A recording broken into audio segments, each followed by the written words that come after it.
Quelle est la définition des hormones? Les hormones, c'est en fait, il faut imaginer, c'est un peu comme des petits messagers dans le corps.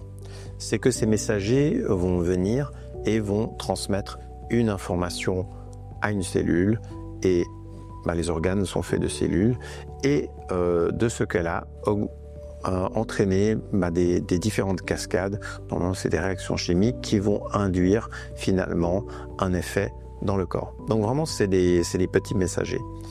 Il existe différents types de familles d'hormones, je ne vais pas aller dans tous les détails, mais généralement les hormones stéroïdiennes et les autres hormones.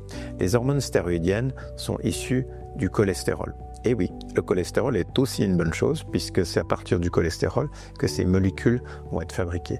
Typiquement, dans le cas qui nous intéresse, ça va être l'œstrogène, ça va être la progestérone, ça va être la testostérone, ça va être la DHEA. Tous ces hormones vont être fabriquées à partir d'une même base.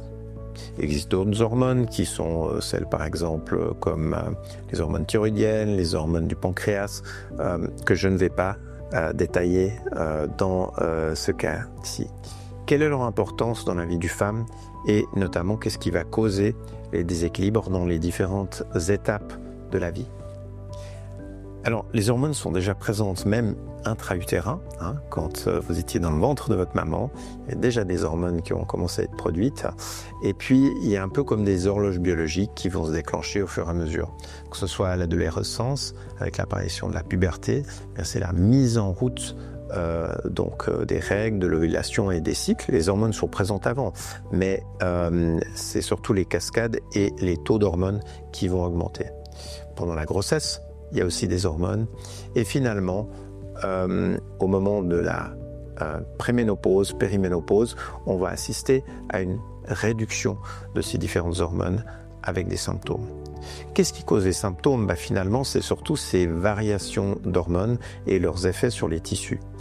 Il est également extrêmement important de tenir compte de l'environnement de votre corps, l'environnement interne et externe, par votre style de vie. La variation d'hormones quand vous êtes en vacances ou dans un milieu calme et il n'y a pas de stress n'aura pas le même impact que s'il y a déjà du stress. Et une des hormones maîtresses, j'appelle ça l'hormone reine, l'hormone clé, c'est le cortisol, qui est aussi une hormone stéroïdienne et puis qui va venir, c'est l'hormone de l'urgence, donc elle va mobiliser toutes les ressources, mais elle va également avoir un effet sur les autres hormones. Quels sont les différents symptômes? Dans le cadre qui nous occupe, on va parler de ménopause, mais on va aussi parler de dérèglement hormonal. Peut-être certaines d'entre vous sont aussi là pour des déséquilibres hormonaux alors qu'il n'y a pas encore la ménopause. Mais on va parler de différents symptômes qui vont apparaître avant qu'il y ait forcément des maladies. Donc, comme je disais en vidéo d'introduction, les symptômes de la ménopause, c'est pas juste des bouffées de chaleur. Il existe plus d'une trentaine de différents symptômes, souvent méconnus. Mais parmi les symptômes les plus fréquents, c'est ceux que vous avez répondu dans le quiz et qui nous permettent aussi de savoir où vous en êtes et la nécessité d'un traitement. Ça va être les bouffées de chaleur, ça va être des palpitations, ça va être des douleurs articulaires, des troubles de la concentration, ça peut être de l'anxiété ou l'irritabilité, ça peut être de la trouble de la libido, ça peut être du manque de force dans les différentes performances, ça peut être, comme j'ai déjà mentionné, des troubles intestinaux. Il y en a tout plein. Et à partir de là, ces troubles sont justement dus du fait que ces petits messagers que sont les hormones, vont être inconstants. Comme je l'ai dit un petit peu avant, la ménopause n'est pas une maladie, mais c'est un état qui est lié à une carence hormonale.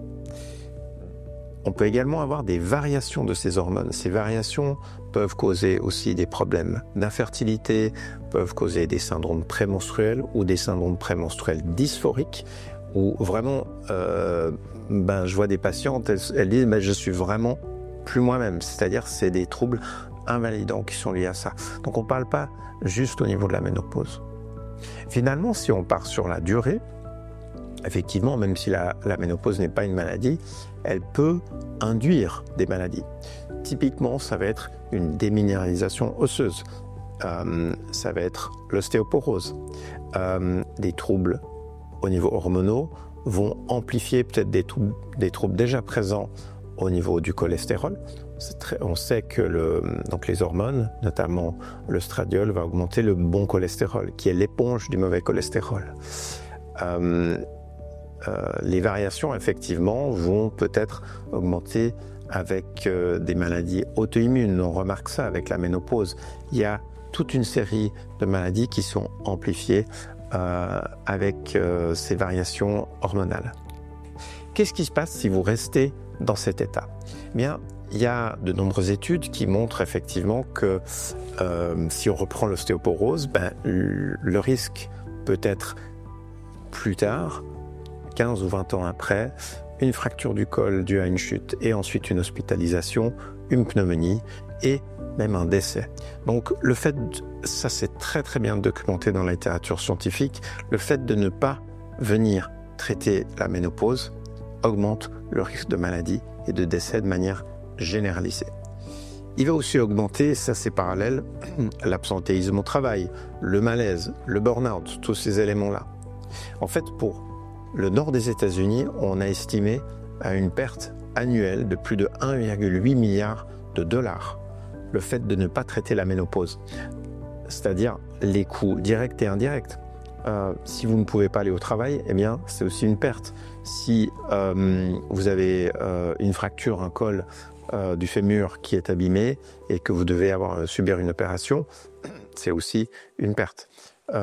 Également, j'en ai parlé aussi dans les symptômes, on va aller plus loin, des problèmes de mélancolie et même une augmentation de risque de dépression. Ça va créer des absentéismes et l'introduction de nouveaux traitements. Alors que dans certains cas, peut-être simplement une substitution va suffire. Depuis plus de 20 ans que je traite des femmes, j'ai remarqué que la carence hormonale va augmenter d'autres maladies. Je vois des femmes qui viennent chez moi alors que ça fait que quelques années qu'elles ont été mises sous antidépresseurs.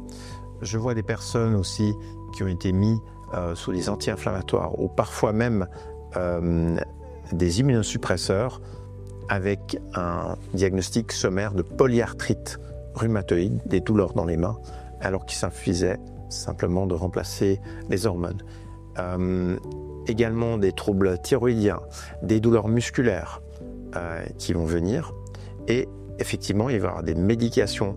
On va traiter le symptôme, mais en fait, l'origine de ce problème, c'est bien une carence hormonale. C'est clair qu'une maladie de longue date, qui est bien avant la ménopause, elle sera amplifiée par la ménopause, mais la cause sera autre. Mais pensez toujours, si cela vous concerne ou s'il y a des personnes de votre entourage, tiens, on lui a introduit un nouveau médicament dans la périménopause ou la ménopause, eh bien, il faut toujours se poser la question s'il n'y a pas un lien de cause à effet avec la carence hormonale.